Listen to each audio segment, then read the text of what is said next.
Oke, kita bahas hari ini itu adalah tentang pengenalan ekspor dan international logistik.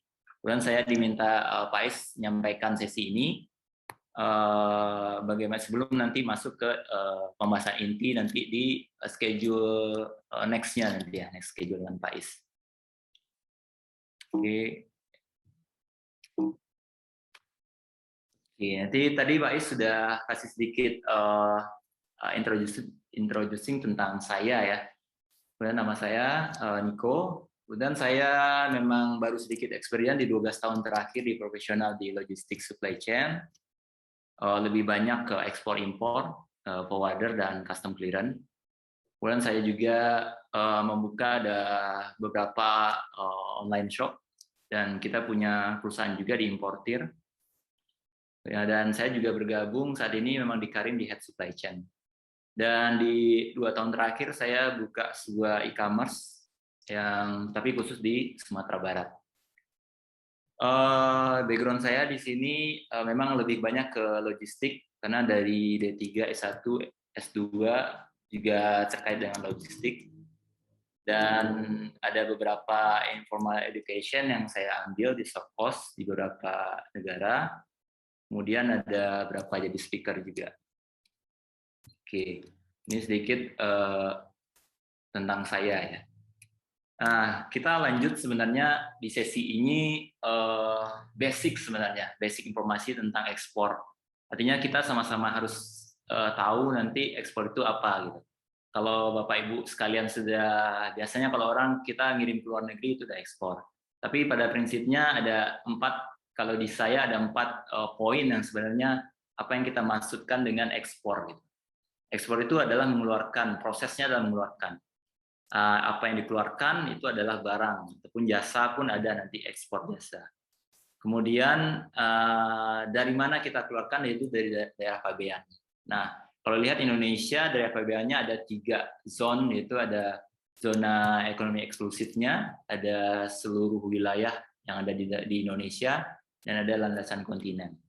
Jadi inilah menjadi daerah pabean yang ada di Indonesia. Nah, artinya kalau keluar dari daerah ini berarti kita sudah masuk dalam kategori ekspor. Dan kemudian satu poin lagi adalah kepabeanan. Ini adalah proses ketika kita melakukan ekspor, ada pihak yang akan memfilter atau membatasi proses ekspor kita.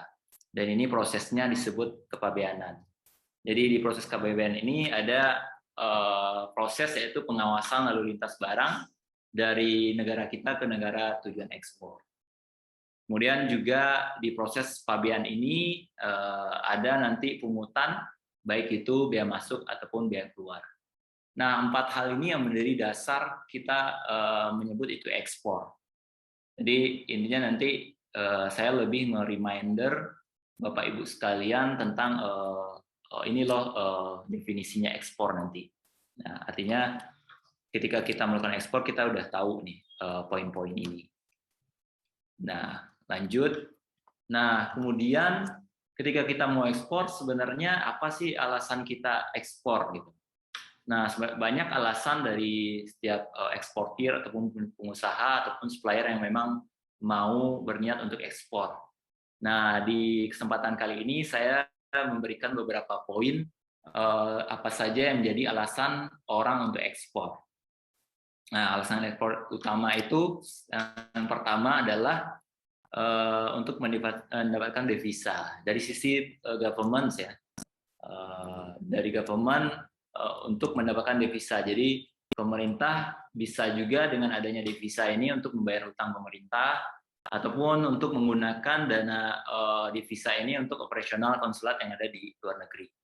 Kemudian ada juga untuk tujuan kebutuhan pengusaha, karena dengan ada transaksi keuangan, misalnya kita kebutuhan mata uang asing kita sangat perlu. Jadi ini adalah salah satu alasan kenapa kita melakukan ekspor ke negara tujuan. Nah, kemudian di kedua yaitu sebenarnya alasannya satu lagi adalah menjalin hubungan. Artinya bagaimana negara kita Indonesia berhubungan dengan banyak negara di luar sana. Ini juga menjadi salah satu alasan kita ekspor.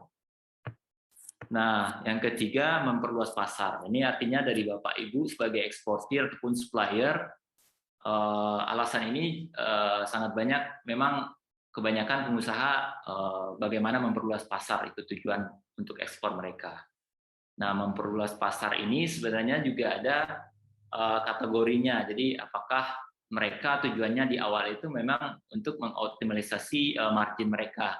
Kemungkinan di pasarnya dalam negeri margin mereka tidak terlalu tinggi gitu ya. Tetapi ada peluang di luar negeri yang memang marginnya bisa lebih tinggi. Nah, ini alasan juga pengusaha kita untuk melakukan ekspor, jadi memperluas pasar ke luar negeri.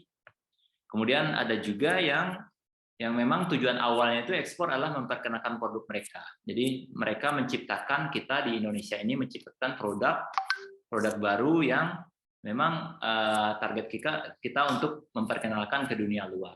Mungkin di pasar luar itu tidak ada yang menciptakan produk seperti kita. Jadi ini menjadi alasan kita melakukan ekspor. Nah, itu 3 poin tadi untuk ekspor. Kemudian poin keempat, alasan ekspor adalah alternatif market. Nah, kalau kita lihat sekarang Bapak Ibu yang sudah biasa berusaha atau berbisnis dalam negeri, kadang kita melihat pada suatu waktu pasar menjadi jenuh, ataupun banyak pemainnya sekarang. Atau dari pengusaha luar negeri pun sudah masuk ke negara kita untuk menjual produk yang hampir sama dengan kita. Dan itu menjadi pasarnya menjadi akan jenuh nantinya. Jadi persaingan akan sulit nanti di dalam negerinya. Dan juga ada pengaruh dengan teknologi-teknologi yang sudah masuk ke Indonesia. Jadi itu menyebabkan pasar menjadi jenuh. Nah, hal-hal ini yang menjadi alternatif nanti pengusaha ataupun supplier yang ada di Indonesia untuk mencari pasar di luar negeri untuk melakukan ekspor. Jadi poin ini yang menjadi alasan kita untuk melakukan ekspor. Jadi sebagai alternatif market. Nah, kalau kita lihat sebenarnya seperti kasus di negara besar yang teknologi dari, kalau kita lihat sekarang kayak di Indonesia, teknologi dari 2G, 3G, 4G sampai sekarang sudah masuk 5G. Kemudian saya di 8 tahun terakhir juga di perusahaan teknologi yang notabene kita membangun BTS juga, jadi memasukkan teknologi dari 2G, 3G sampai ke 5G sekarang. Nah, ini juga menjadi dasar nanti market di Indonesia ini ketika dari awal kita udah membeli investasi di 2G, 3G, sekarang udah melanjut ke 5G. Nah, artinya kita akan mencari peluang pasar lagi dari Indonesia. Apakah dari sisi produk atau teknologi kita di 2G, 3G bisa dinikmati oleh negara lain yang memang ada potensi pasar di sana, itu menjadi alternatif market bagi pengusaha di Indonesia. Nah, artinya seperti 3G sebenarnya di wilayah Afrika masih bisa memanfaatkan teknologi 3G, jadi kita bisa ekspor ke sana. Nah, ini menjadi dasar alternatif market yang ada di luar negeri. Nah, 4 poin di alasan kita ekspor. Nah, selanjutnya alasan ekspor adanya diversifikasi produk. Jadi kalau kita mau ekspor dari sisi Bapak Ibu sebagai mungkin banyak sebagai supplier juga di sini ataupun dari eksportir atau trader, dan kita melihat peluang pasar di luar negeri itu pasti kita lihat kondisi market di sana. Nah, dan kita melihat juga bagaimana selera di negara tujuan itu, bagaimana budaya yang ada di negara tujuan kita. Jadi negara-negara yang menjadi target market dari produk kita. Nah, produk yang sudah kita hasilkan sebenarnya kita akan menyesuaikan dengan target market di sana. Nah, apakah apa yang mereka minati di sana, apakah kita bisa menyesuaikan produk kita dengan selera mereka. Nah, ini menjadi kunci nanti bagaimana kita mau melakukan ekspor. Nah, diversity produk ini yang menjadi peluang kita bisa ekspor nanti. Jadi kita pun di Karim arah kita ke depan membaca market yang ada di luar negeri. Jadi kita tahu bagaimana kondisi market di luar negeri, bagaimana nanti seleranya di sana, bagaimana budayanya. Jadi artinya satu sisi kita memang di awal itu bagaimana kita mencari target pasarnya. Jadi pasar di sana maunya seperti apa. Jadi kebutuhan customer itu seperti apa. Nah, itu menjadi kunci nanti bagaimana Bapak Ibu sebagai eksportir memenuhi kebutuhan di luar negeri. Jadi kemungkinan nanti produk yang sudah ada sekarang kita bisa bikin produk yang lain yang memang diminati oleh negara tujuan kita. Nah, jadi itu jadi alasan ekspor kita karena kita punya produk yang berbeda dan mereka artinya negara tujuan kita memang minat dengan produk yang kita tawarkan. Jadi itu poin kelima menjadi dasar kita melakukan ekspor karena kita punya produk yang berbeda dengan produk dari kompetitor misalnya. Nah, selanjutnya alasan kita ekspor karena adanya keuntungan gitu ya. Jadi keuntungan dari produk kita, misal produk kita memang satu-satunya yang ada di dunia, jadi tidak ada pesaing gitu. Tidak ada pesaing misalnya masuk ke negara Afrika, tidak ada yang belum ada negara satupun yang masuk produk seperti kita ke negara mereka. Jadi absolutely tidak ada pesaing di sana. Jadi itu menjadi alasan kita ekspor. Kemudian alasan selanjutnya ada segi komparatifnya. Jadi produk kita dibandingkan dari produk lain yang masuk ke negara tersebut lebih baik produk kita. Jadi itu menjadi keuntungan ataupun nilai plus produk kita dibandingkan dengan produk-produk lainnya. Jadi itu juga menjadi alasan kita melakukan ekspor. Nah, kita harus mencari nih apa nih added value dari produk kita, apa uniqueness dari produk kita. Jadi itu yang menjadi kunci kita nanti melakukan ekspornya. Jadi itu salah satu alasan juga. Kemudian dari sisi produk kita memang dari sisi geografik, sosial, dan ekonominya memang berbeda dari produk lain. Itu menjadi keuntungan atau advantage kita untuk melakukan ekspor. Nah, selanjutnya ada alasan selanjutnya yaitu improve cash flow. Nah, kalau di sini kalau untuk improvement cash flow sebenarnya kalau Bapak Ibu yang biasa berbisnis di dalam negeri ada term pembayaran yang biasanya term pembayarannya bisa 3 bulan. Nah, itu akan menghambat cash flow kita. Tapi dari satu sisi kalau kita melakukan ekspor, kita bisa saja nanti negosiasi dengan sisi buyer kita untuk melakukan down payment dulu. Jadi mereka bisa bayar dulu di muka untuk membantu kita dari sisi cash flow-nya. Down payment ini adalah pembayaran yang sangat bagus karena membantu kita di sisi cash flow. Ataupun kita menggunakan LC. Jadi LC pun, letter of credit pun menjadi alat bantu juga membantu cash flow kita. Misal dari sisi shipment, kalau memang sudah mereka terima ataupun sudah ada BL, kita juga bisa meminta term pembayaran di LC tersebut. Jadi tidak perlu menunggu dalam 3 bulan, mungkin dalam 1 bulan kita sudah bisa menerima pembayaran dulu. Nah, ini hal-hal yang menjadi alasan kita untuk ekspor. Nah, kemudian alasan selanjutnya yaitu untuk menurunkan ongkos produksi. Dari sisi sini sebenarnya di sisi supply chain-nya bagaimana bisa menurunkan ongkos produksi. Kalau kita nanti ekspor pasti nanti kebutuhan produksi kita akan bertambah banyak.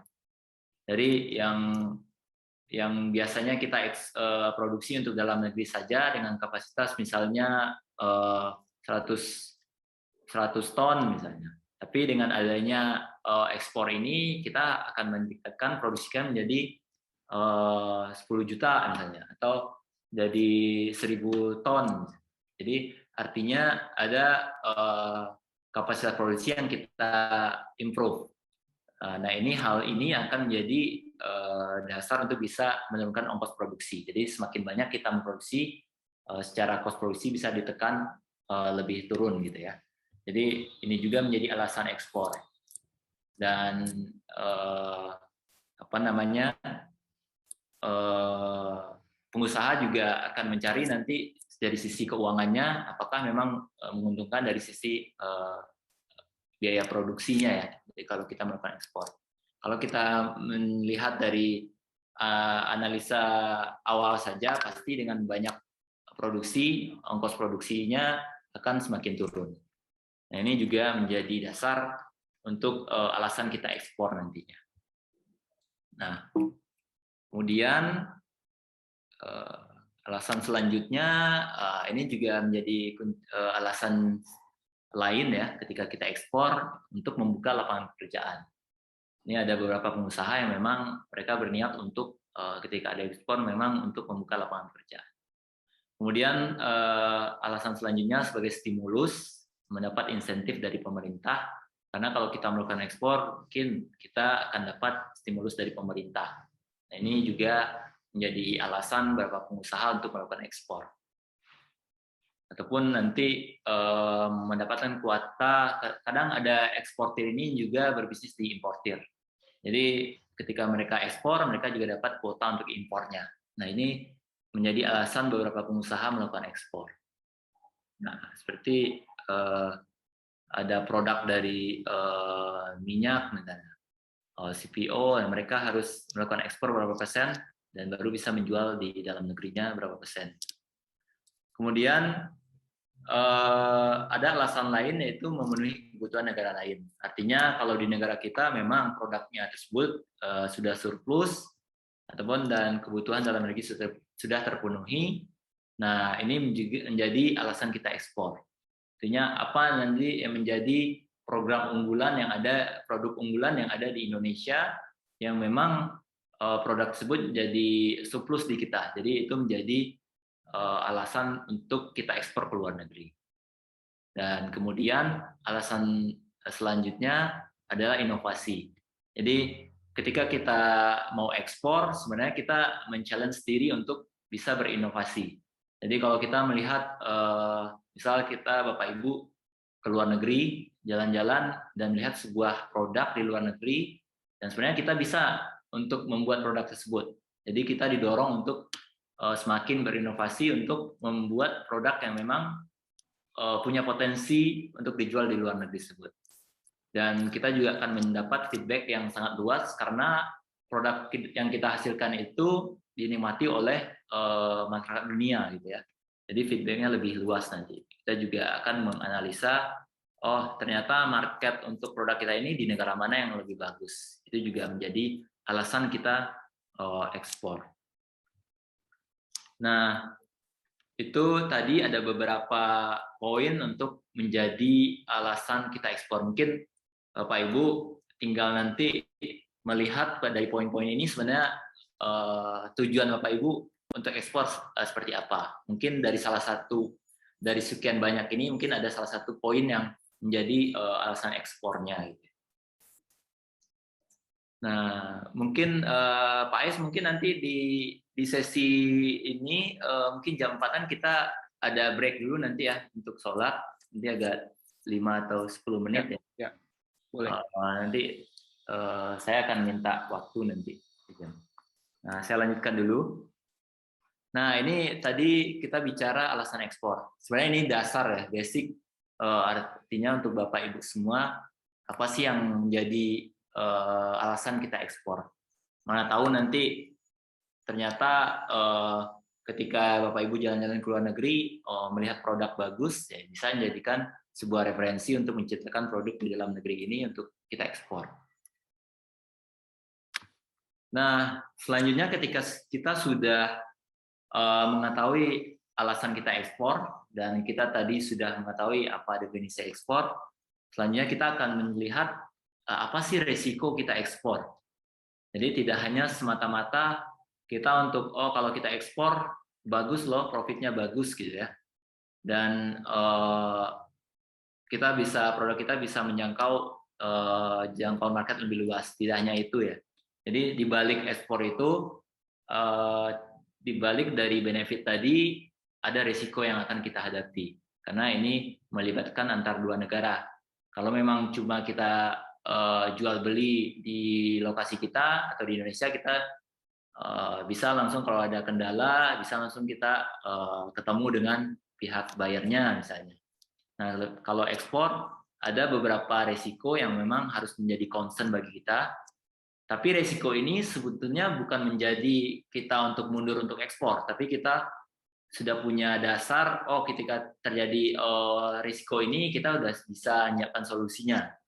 Jadi artinya risiko ini kita bisa pahami bersama dan nanti ke depan kita sudah punya nanti ketika risiko ini terjadi, ini loh solution plan-nya ini seperti ini. Jadi action-nya seperti ini. Jadi ini yang mau saya sampaikan di sini. Ketika basic ini Bapak Ibu sudah paham, artinya ketika pun kita starting untuk ekspor, udah tahu nih ke depannya akan terjadi apa dan action-nya seperti apa. Nah, dilihat dari risiko, saya kategorikan sebenarnya ada beberapa poin.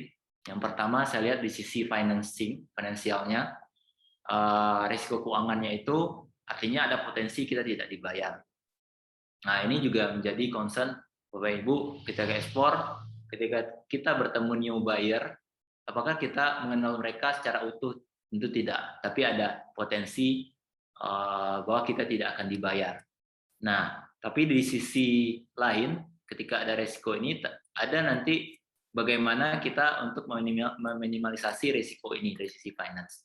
Apakah kita dari sisi pembayaran menggunakan bantuan bank, atau kita membuka LC untuk menjamin pembayaran kita, ataupun kita ada rekanan di luar negeri yang bisa menjamin pembayaran kita.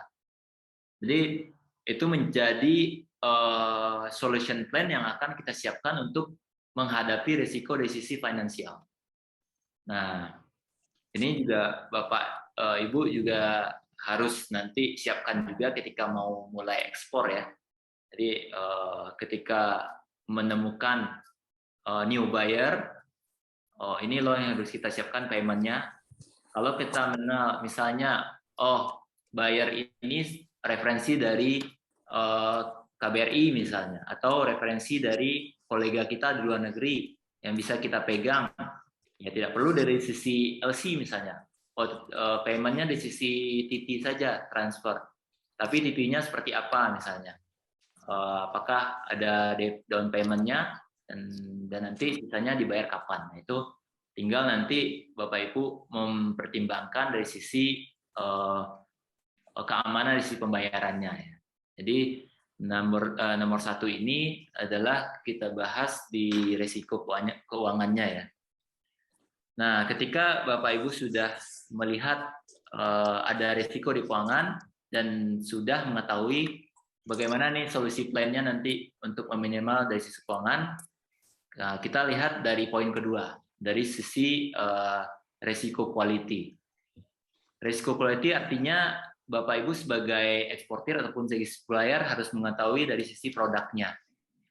Nah, produk ini kita harus pasti kalau saya lihat kalau memang Bapak dari sisi pabrikasi ataupun yang menciptakan produsen ya, pasti harus mengerti bagaimana produk kita ya, quality produk kita. Nah, apakah nanti produk kita ini memang tahan lama, atau misal memang produk kita cuma tahan dari sisi waktu 3 bulan atau bisa tahan 6 bulan. Nah, artinya itu juga menjadi concern bagi kita nanti untuk melakukan ekspor. Karena dari sisi quality ketika nanti kita ekspor, ada potensi nanti kualitas dari produk kita akan berkurang. Jadi ada potensi nanti resikonya dari quality produk kita berkurang ketika nanti barang diterima oleh buyer. Karena kalau lihat dari sisi lead time kita ekspor ke luar negeri, misalnya yang paling jauh kemana, ke misalnya Afrika ataupun ke Amerika, yang butuh waktu bisa 1,5 bulan atau bisa jadi 2 bulan. Nah, kemungkinan ada risiko quality nanti yang akan berkurang ketika si buyer kita menerima. Nah, itu menjadi concern Bapak Ibu sekalian nanti ketika melakukan ekspor. Jadi harus paham sekali dengan produk kita nantinya. Nah, dari segi quality itu ketika Bapak Ibu sudah mengerti karakteristik dari sisi produknya, nah kita juga bisa menyiapkan bagaimana si packagingnya, bagaimana nanti peralatan ataupun alat angkut yang kita gunakan untuk mendeliver produk kita ke sisi buyernya. Jadi apakah kita melakukan moda transportasi laut ataupun pakai udara, itu menjadi planning kita untuk mendeliver produk kita ketika kita sudah mengetahui dari sisi kualitas produk.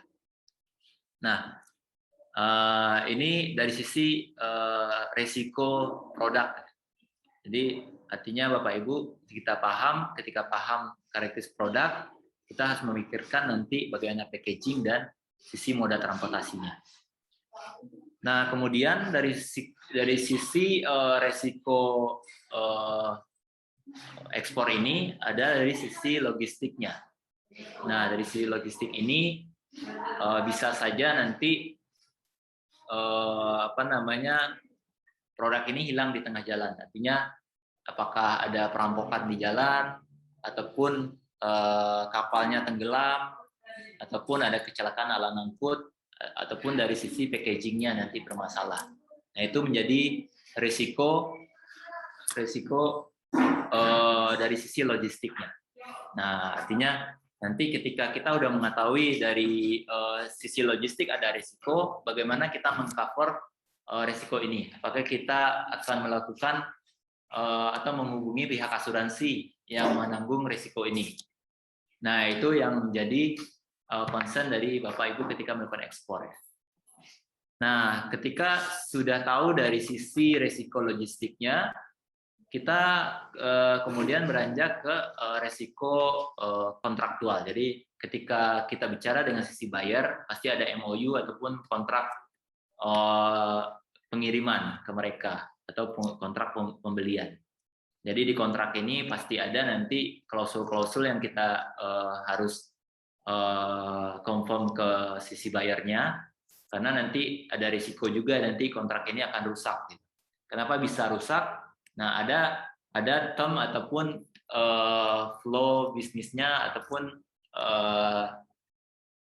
arrangement yang memang kita tidak penuhi. Misalnya ada sisi keterlambatan barang.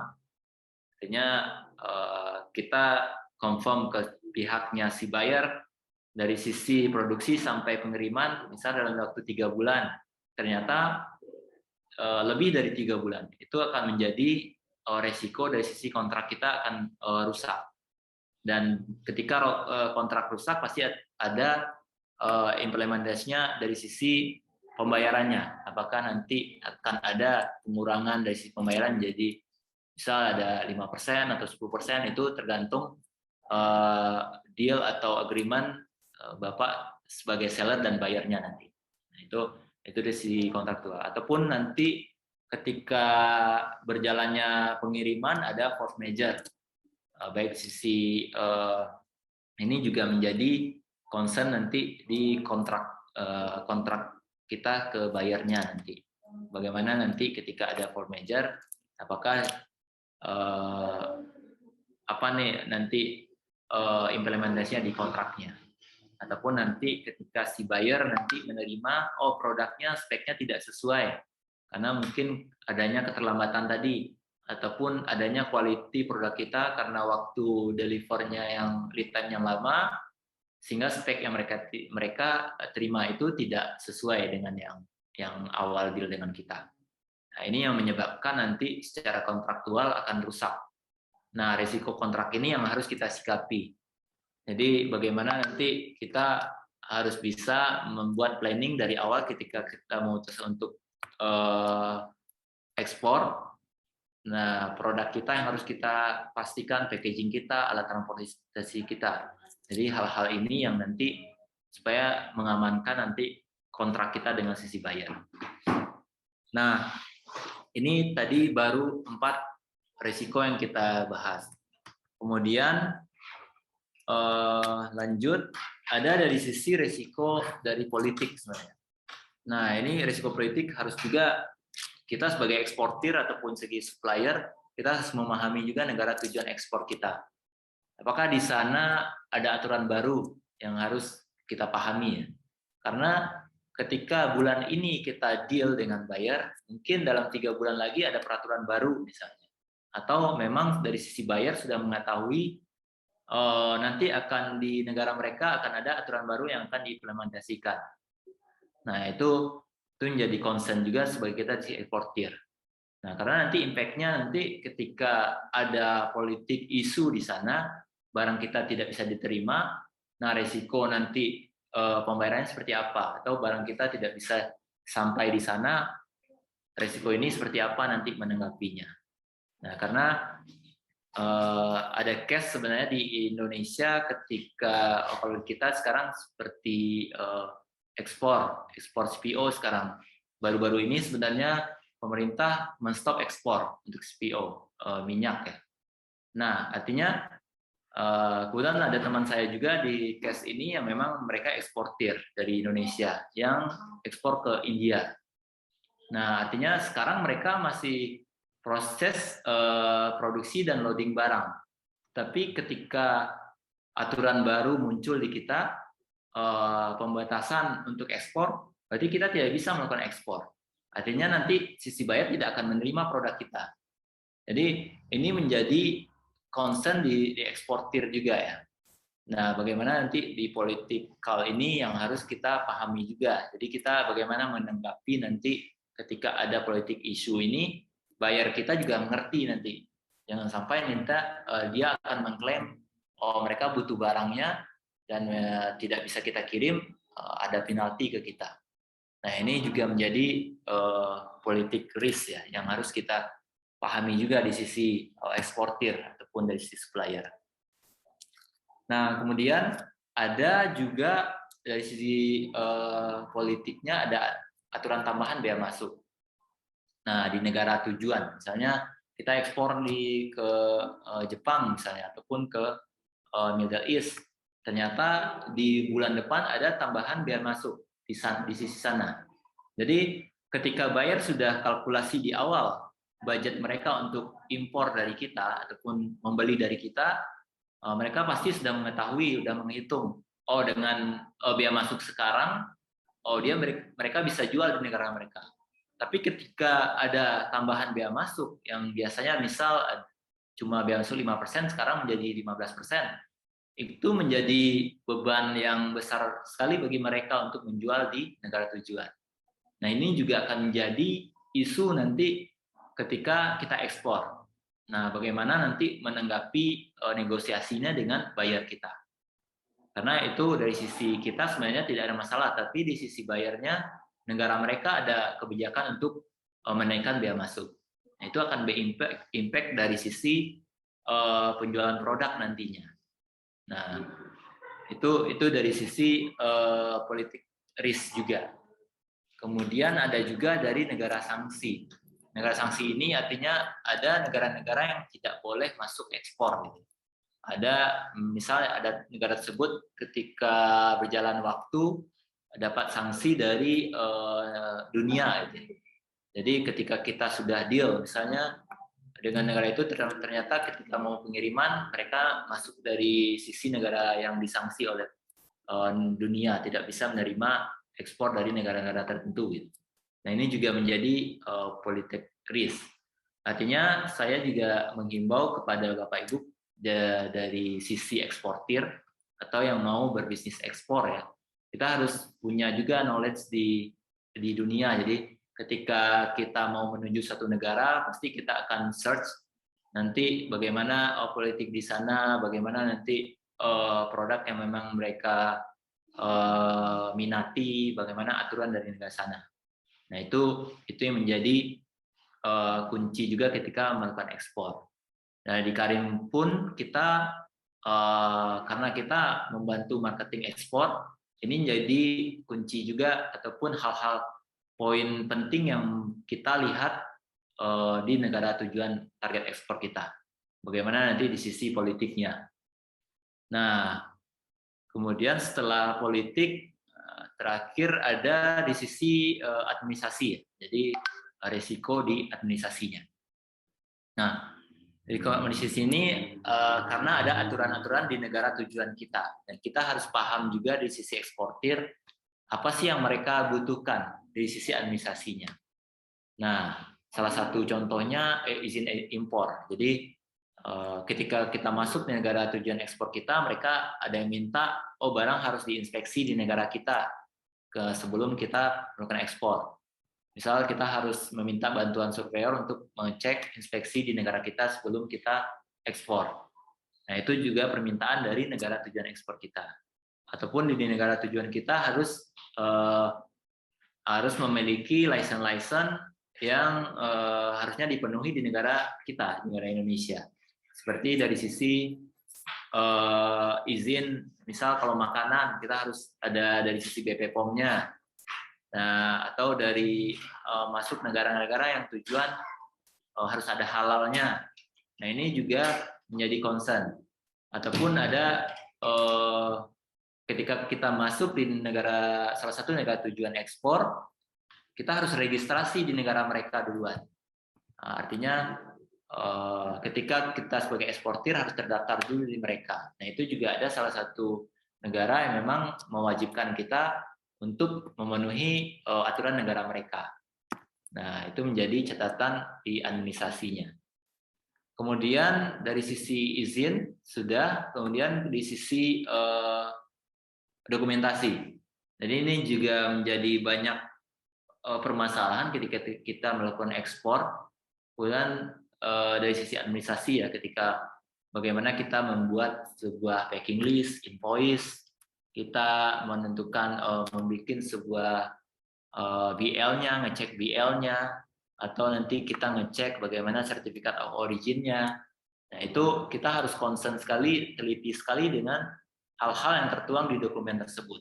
Karena nanti resikonya kalau misalnya ada salah tulis ataupun ada yang tidak sesuai dengan apa yang diminta di sisi bayar kita, kemungkinan barang kita tidak bisa diterima di negara tujuan ekspor tersebut. Jadi administrasi sangat penting sekali karena ini menjadi kunci nanti ketika kita ekspor dan melewati perbatasan ataupun custom clearance negara tujuannya. Pasti mereka akan dasar ngeceknya pasti dari dokumen ekspor kita. Nah, impact-nya nanti ketika ada permasalahan pasti nanti barang tidak bisa keluar, storage-nya meningkat. Nah, ini menjadi isu lagi ke sisi bayarnya. Ketika storage-nya meningkat, nah siapa yang harus menanggungnya? Kalau memang dari sisi kita eksportir yang menjadi akar permasalahannya, berarti pasti kita akan menjadi pihak yang harus menanggung resiko ini. Jadi sisi bayar pasti dia, oh ini salahnya dari sisi eksportir nih, berarti kita yang akan menanggung biaya storage itu. Nah, inilah yang menjadi dasar-dasar dari sisi resiko yang harus kita pahami sebelum kita melakukan ekspor. Artinya di sesi kali ini saya menyampaikan poin-poin ini supaya nanti Bapak Ibu sekalian yang menjadi eksportir paham nanti, oh kalau kita mau ekspor ini banyak yang harus kita pertimbangkan, tapi dengan adanya pertimbangan ini kita lebih firm untuk melakukan ekspor ini. Nah, ini menjadi poin-poin yang bisa Bapak Ibu note nanti ketika melakukan ekspor. Ya, artinya dari sisi trader pun ataupun dari sisi eksportir ataupun dari sisi supplier yang mau mengekspor harus paham nanti resiko-resiko yang ada di ekspor ini. Jadi itu yang menjadi poin di sesi kali ini ya. Nah, kemudian nanti kalau misalnya ada sesi yang mau tanya, boleh dari saat saya menjelaskan, mungkin kalau ada yang ingat bisa langsung tanya atau raise hand atau bersuara juga boleh menanya. Tapi kalau memang tidak, nanti di akhir sesi ini kita juga akan open untuk tanya jawab. Oke, nah Tadi kita udah lihat 3 poin dari definisi, dari alasan ekspor, kemudian yang ketiga risiko. Nah, selanjutnya kita beranjak ke pihak ekspor. Jadi artinya Bapak Ibu pasti harus paham nanti siapa aja yang terlibat di pihak-pihak yang terlibat melakukan ekspor ini. Nah, yang pertama kalau kita lihat dari konteks jual beli, nah ini pemahaman bahasa saja, nanti di konteks jual beli pasti ada penjual dan pembeli, jadi seller dan buyernya. Nah ini di konteksnya jual beli. Tapi di konteksnya pengiriman nanti kita bicaranya adalah shipper dan consignee. Jadi shipper ini di sisi penjualnya, consignee sisi pembelinya. Jadi agak beda nanti penyebutannya di sisi pengiriman. Jadi kadang ada orang bertanya, oh shippernya siapa gitu. Oh shipper ini yang mana gitu. Tepat dari sisi forwarder kita menjadi shipper atau kita di sisi supplier menjadi shipper. Nah, ini bicara mengenai konteks saja. Terus ada di sisi kepabeanan, di sisi bea cukainya itu ada namanya eksportir dan importir. Jadi kalau eksportir untuk dari sisi penjual, importirnya sisi pembeli. Jadi itu penyebutan nama-nama di pihak-pihak yang ada di jual beli, pengiriman, dan kepabeanan. Kemudian kalau di segi konteksnya LC, letter of credit di bank, ada namanya applicant dan beneficiary. Applicant itu dari sisi pembeli, nanti pembeli ini yang akan membuka akunnya di bank, dan sisi beneficiary, jadi penjualnya, nanti yang pihak yang kita tuju nanti. Nah, jadi artinya dari sisi jual beli, pengiriman, pabeanan, dan LC ada penyebutan yang berbeda-beda. Nah, di sini mungkin banyak Bapak-Bapak yang sudah paham ya dari sisi penyebutan ini. Nah, kemudian next-nya dari sisi pihak ekspor ini ada di sisi bank ya. Bank ini artinya pihak yang akan membantu kita dari sisi keuangan. Nah, ini sangat penting ketika Bapak Ibu menganggap ada risiko tadi ya, di sisi tidak ada kepastian pembayaran ataupun memang new buyer gitu ya, kita bisa meminta bantuan dari pihak bank untuk membuka LC.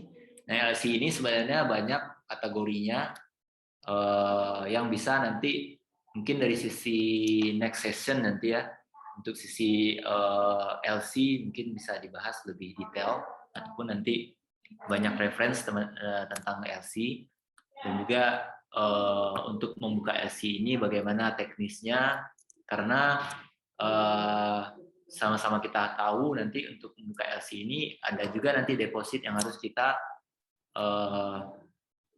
kasih ke pihak banknya. Jadi ini juga concern nanti ketika kita jadi eksportir. Nah, karena kita berhubungan dengan cash flow juga nanti. Nah, kemudian dari sisi pihak lain setelah bank itu ada shipping line. Jadi shipping line ini adalah pihak yang punya kapal. Jadi mereka punya kapal ataupun mereka punya rute kapal. Nah, ini juga menjadi pihak di dalam ekspor. Kemudian ada dari sisi lain atau agennya shipping line. Jadi mereka tidak punya kapal, tapi mereka punya rute. Jadi mereka kadang pinjam perusahaan-perusahaan shipping line yang punya kapal. Ya, mereka punya space di sana, mereka jual ke kita sebagai eksportir. Yaitu agennya shipping line. Nah, kemudian ada pihak lain yaitu dari sisi bea cukai. Jadi kalau kita ekspor, pasti nanti ketika kita keluar dari daerah pabean tersebut, pasti akan melalui pihak dari bea cukai. Mereka bertujuan untuk mengawasi lalu lintas barang masuk dan keluar dari wilayah pabean tersebut. Kemudian tugasnya si bea cukai ini juga menarik pendapatan negara yang bukan pajak. Dan juga mereka juga membantu menarik bea masuknya. Dan yang paling penting adalah mereka juga mewakili instansi terkait yang terkait atas perizinan yang harus dilengkapi oleh pihak eksportir ketika mau mengekspor produk dari Indonesia keluar. Jadi bea cukai ini adalah pagarnya, filternya, produk-produk yang mau keluar ke luar negeri, ke luar dari wilayah KBN kita. Jadi mereka yang memastikan nanti secara legalitas lengkap, secara izin-izin dari departemen terkait apakah lengkap. Ya di sini misal kalau kita ekspor dari sisi apa namanya furnitur yang memang bahannya terbuat dari wooden ya, dari kayu misalnya, mereka harus punya license V-label misalnya. Mereka harus punya fitosanitari. Nah itu juga akan menjadi dasar nanti Bea Cukai mengecek ekspor ini sudah melengkapi izin-izin ini atau tidak. Nah kemudian dari sisi lain pihak yang terlibat adalah forwarder. Forwarder ini sebenarnya yang membantu kita dari sisi pengiriman. Jadi artinya kalau kita apa namanya tidak punya kapal, kita tidak punya koneksi ke perusahaan pengiriman, ataupun tidak punya kapabilitas untuk mengirim dari pabrik kita ke pelabuhan, ini kita bisa minta bantuan dari sisi forwarder. Jadi forwarder ini, freight forwarder ini yang mereka akan membantu kita bisa dari sisi dari pabrik sampai ke negara tujuan bisa, ataupun hanya dari pabrik ke pelabuhan asal juga bisa. Ini tergantung dari incoterm atau term yang kita sepakati dengan sisi bayarnya. Jadi forwarder ini menjadi perusahaan jasa yang kita bisa minta bantu untuk menghandle ekspor kita. Nah, kemudian ada PPJK. PPJK ini perusahaan pengusaha jasa kebayanan. Ini mereka ini yang punya identity ataupun license ke Bea Cukai. Jadi mereka bisa menjadi kuasanya importir atau eksportir untuk berurusan dengan bea cukainya. Karena PPJK ini mereka yang punya license, mereka punya sistem EDI system yang electronic data interchange yang berhubungan dengan bea cukai langsung, sistem bea cukai. Jadi PPJK ini yang menghubungkan dokumentasi kita secara sistem ke sistemnya bea cukai. Nah, PPJK ini biasanya kalau dari perusahaan forwarder, freight forwarder yang besar, mereka sudah punya PPJK sendiri di dalam. Atau dari sisi forwarder yang tidak mempunyai PPJK, mereka bisa bersinergi dengan PPJK yang di luar sana. Artinya ini salah satu pihak yang akan berhubungan dari sisi ekspornya nanti. Nah, kemudian pihak lain yaitu eksportir. Dari sisi eksportirnya itu adalah dari sisi trackingnya. Nah, pihak tracking ini adalah pihak yang membantu nanti mendeliver produk kita dari sisi loadingnya, loading ke truk mereka sampai nanti truknya deliver ke pelabuhan asal misalnya. Jadi ini menjadi salah satu pihak juga yang berkontribusi dari sisi ekspor ini. Jadi ini juga perusahaan yang membantu di sisi ekspornya. Nah, kemudian dari sisi satu lagi di sisi warehouse, pihak yang tergabung di sini adalah pengusaha gudang TPS. Kalau kita lihat kalau yang seperti di Priuk, Tanjung Priuk banyak tuh TPS di luar pelabuhan yang bisa kita manfaatkan untuk penampungan barang kita sebelum ekspor. Nah, misal kalau kita dari segi eksportir yang memang pabrik kita ada di beberapa daerah, misalnya ada di Jawa, ada di Sumatera. Nah, misal kita sebelum ekspor kita mengumpulkan produk kita di satu gudang yang ada di dekat pelabuhan. Itu kita bisa minta bantuan pengusaha gudang di sana. Atau misal kita telat ekspor misalnya, dan kapalnya baru bisa 2 minggu lagi. Kalau kita menumpuk di wilayah dalam pelabuhan itu kosnya sangat tinggi. Kita bisa meminta bantuan dari pengusaha gudang di luar CY-nya, kontainernya di pelabuhan ya.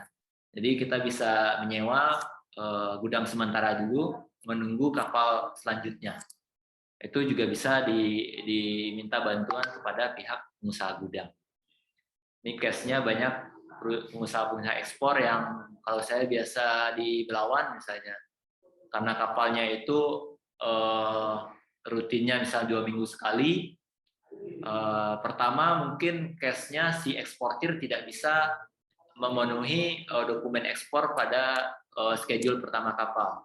Artinya ketika mereka dicek di pelabuhan, oh ternyata ada dokumen yang harus dilengkapi lagi, otomatis tidak bisa naik ke kapal planning awal. Artinya mereka akan menunggu kapal selanjutnya. Nah itu bisa memanfaatkan usaha gudang untuk meminjam gudangnya.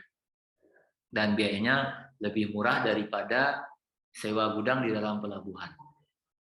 Nah, kemudian ada di sisi pihak eksportir lain, yaitu pihak-pihak ekspor itu ada perusahaan asuransi. Nah, ini perusahaan yang membantu kita mengurangi resiko dari sisi ekspor tadi. Jadi kalau kita ada dari sisi ekspor kita, dari sisi logistiknya yang mau kita cover, kita bisa meminta bantuan perusahaan asuransi. Ataupun dari sisi pembayaran bisa juga kita minta bantuan dari sisi asuransi untuk menjamin pembayaran kita juga. Nah, kemudian pihak lain yang terlibat di sisi jasa packing. Jadi artinya kalau memang nanti Bapak Ibu misal di perusahaannya ataupun di pabriknya tidak langsung ada menghandle jasa packing, kita juga ada third party atau pihak ketiga yang memang mereka berbisnis di jasa packing. Jadi jasa ini nanti artinya bisa nanti kita minta bantu ya, kita minta bantu untuk membantu kita untuk packing barang. Jadi kalau mereka ada produk-produk tertentu yang mereka bisa kita minta bantu mereka untuk packaging, mereka bisa menghandle-nya. Gitu. Jadi ini juga menjadi sebagai pihak yang membantu kita di ekspor. Nah, next pihak ekspor selain yang tadi adalah kementerian. Jadi ini kementerian itu menjadi pihak juga yang memang kita akan berhubungan dengan mereka. Ini terkait sebenarnya dari sisi produk kita. Produk kita ini apakah memang butuh izin terkait dari instansi atau kementerian terkait, kita harus handle ke mereka. Misal dari sisi, kalau sekarang di Karim kita handle Sarpol. Sarpol itu harus ada izin dari kementerian, kita harus ada izin dari surveyor misalnya. Kita harus menghubungi surveyor untuk ngecek, gitu. Ngecek dari sisi untuk mendapatkan sertifikat of analis misalnya, atau kita harus dapat laporan surveillance ketika loading barang misalnya. Itu pihak-pihak yang berhubungan dengan ekspor. Jadi ada kementerian, ada surveyor. Nah, misalnya dari sisi agriculture misalnya, kita ekspor manggis ataupun buah naga. Kalau di tempat saya di Sumatera Barat itu kebanyakan ekspornya manggis, jadi di sisi agriculture itu harus ada izin dari dinas dari pertaniannya. Jadi mau tak mau kita harus menghandle izin pertaniannya, izin pertaniannya. Kemudian kita juga ada kewajiban nanti mengurus fitonya, fitosanitari, sertifikatnya. Nah, ini juga berhubungan dengan mereka, kementerian. Dan pihak surveyor nanti yang membantu kita memastikan kuantiti produk kita sesuai atau tidak dengan apa yang kita tuangkan di dokumennya. Jadi ini yang menjadi pihak-pihak yang terkait dalam proses ekspor. Mungkin kalau Bapak Ibu ada tambahan nanti, ada pihak lain lagi, mungkin bisa ditambahkan. Tapi secara general, ini yang menjadi pihak yang terlibat dalam sisi ekspor ini. Artinya kita sebagai supplier, kita harus mengerti, paham siapa aja nanti sebenarnya yang terkait nanti dengan hal-hal ini. Karena ketika kita mengetahui pihak-pihak ini berhubungan sebenarnya dengan cost juga nanti ketika ekspor. Jadi kita berhubungan dengan logistik, dengan forwarder, cost forwardernya berapa, dengan shipping line, cost-nya freight shipping line-nya berapa, cost-nya mengurus perginya berapa gitu ya, cost dari sisi surveyornya berapa. Jadi ini dari sisi pengusaha eksportir kita harus memahami cost structure secara keseluruhan dari sisi pihak-pihak yang terlibat. Artinya bagaimana nanti setelah kita mengetahui cost structure-nya, artinya ketika kita jualan nanti ke sisi buyer, cost ini, biaya-biaya ini sudah tercover dan kita sudah ada untung di situ. Itu baru kita memutuskan untuk ekspornya. Nah, ini terkait dari pihak ya. Jadi ada 4 poin tadi saya di awal. Yang pertama dari sisi definisi, kemudian dari sisi alasan ekspor, kemudian Bapak Ibu udah paham dari sisi resiko yang akan kita hadapi ketika ekspor, kemudian pihak mana aja yang akan berhubungan. Nah, ini harusnya 4 basic ini sudah menjadi ya basic Bapak Ibu sekalian nanti ketika mau ekspor ya. Jangan sampai nanti kita tidak mengetahui hal-hal ini. Ini menjadi dasar bagi kita eksportir.